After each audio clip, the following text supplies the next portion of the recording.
मैं वित्त विधेयक 2026 और उसके आधार पर प्रस्तुत किए गए केंद्रीय बजट का कड़ा विरोध करने के लिए खड़ी हुई हूँ।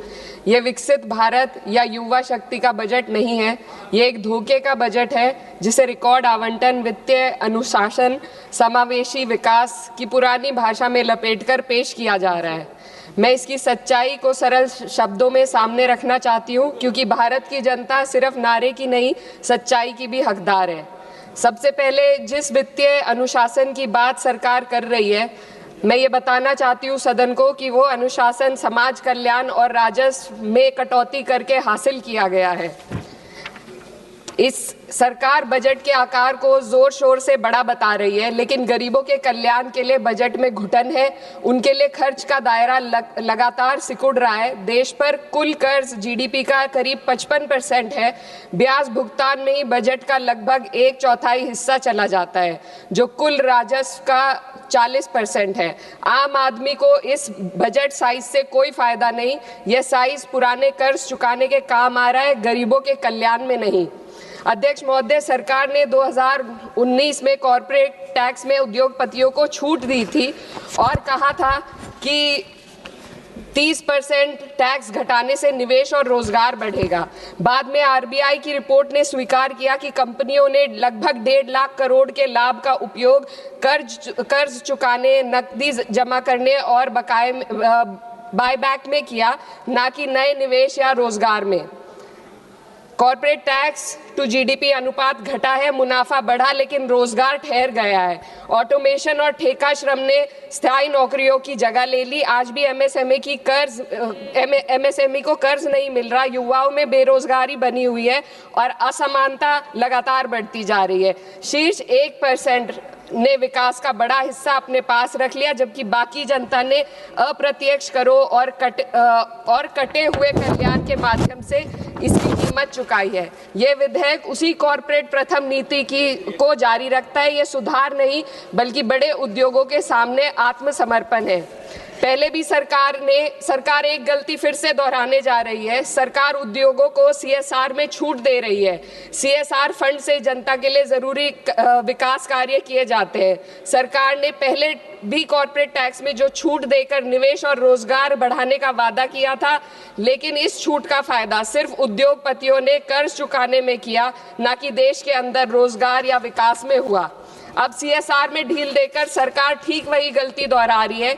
इससे स्कूल, सड़क और अस्पताल जैसी बुनियादी विकास कार्यों पर फर्क पड़ेगा।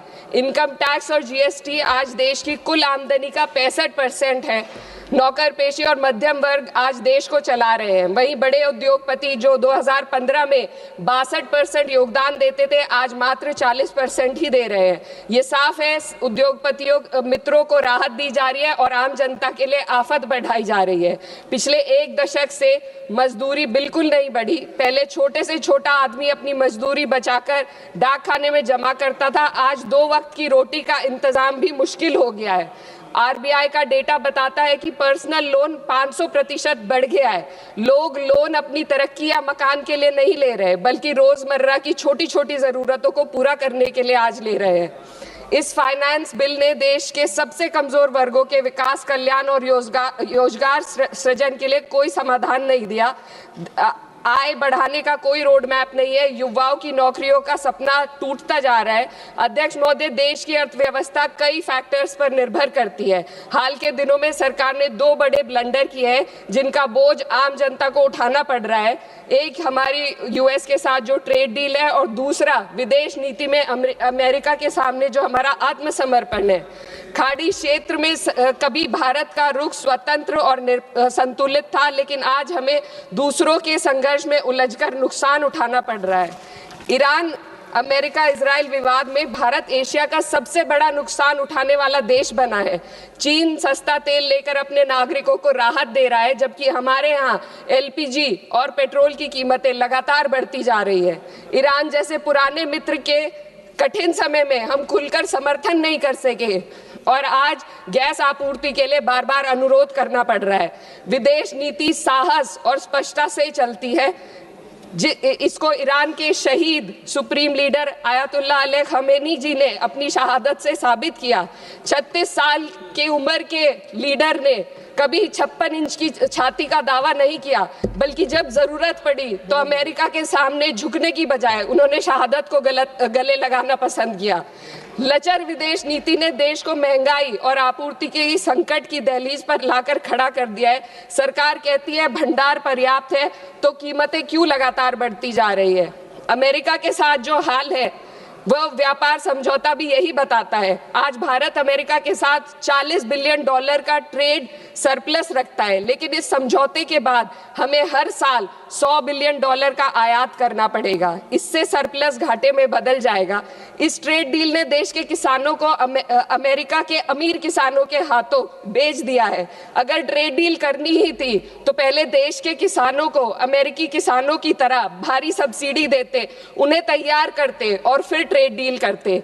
यह तो वैसा है जैसे दौड़ में किसी के हाथ पैर जंजीरों से बांध दिए गए और फिर कहा जाए अब दौड़ कर दिखाओ। हमारे किसानों के हाथ पैर महंगी यूरिया, महंगी बिजली और महंगे कृषि यंत्रों से बंधे हुए हैं। अध्यक्ष महोदय, फाइनेंस बिल पर बात हो और महंगाई पर बात ना हो तो आम लोगों के साथ अन्याय है। आम आदमी के लिए रोजमर्रा के खर्चे महंगे होते जा रहे हैं। एलपीजी, स्वास्थ्य और शिक्षा की महंगाई सबसे अधिक है।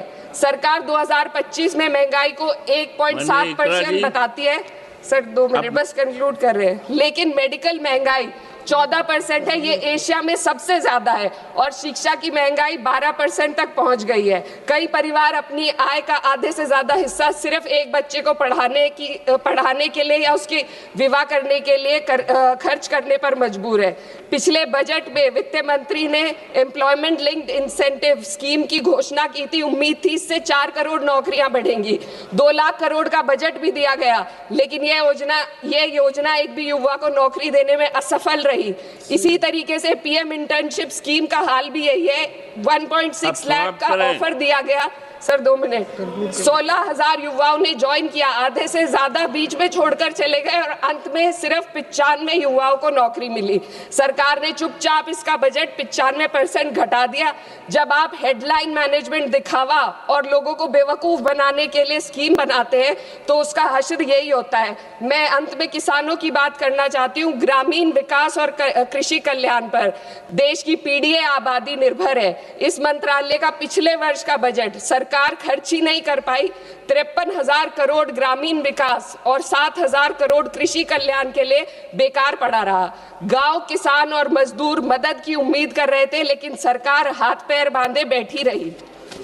अध्यक्ष महोदय, इसलिए मैं इस सदन से मांग करती हूं कि इस वित्त विधेयक को खारिज किया जाए। 2019 की कॉर्पोरेट टैक्स कटौती को वापस लिया जाए। सामाजिक क्षेत्र पर खर्च को कम से कम जीडीपी का 6 से 8% तक बढ़ाया जाए। हर पूंजीगत खर्च को रोजगार सृजन से जोड़ा जाए और वास्तविक एमएसपी का ग्रामीण सुरक्षा सुनिश्चित की जाए। इससे कम कुछ भी 140 करोड़ भारतीयों के साथ धोखा होगा जिन्होंने हमें चुना है। महोदय, ये जनता सब देख रही है। इस सदन को तय करना होगा कि हम कॉर्पोरेट कल्याण के हक में काम करेंगे या जनता के कल्याण में। मैं इस विधेयक का विरोध करती हूँ।